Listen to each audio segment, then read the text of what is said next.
माझं नाव संपतराव सुभाष नागरे, मुक्काम पांगरखेड, पोस्ट शिवणी टाका, तालुका सिंदखेड, जिल्हा बुलढाणा.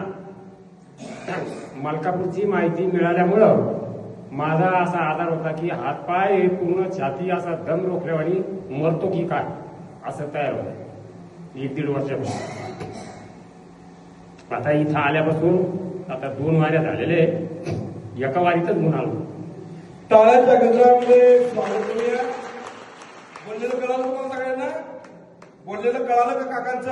अरे बोला ना, काय ओके का तुम्ही? काय म्हणजे इंटरेस्ट नसल्यासारखं काय करता? तुम्हाला काय ऐकू येतं का हे? का बोलत नाहीये? बोला ना, सगळे बोला. आता बोल, मी मगाशी सांगितलंय सगळे बोलत राहा. बोललेलं कळालं का? टाळ्याच्या गजरामध्ये त्याचं स्वागत करूया. धन्यवाद, आशीर्वाद.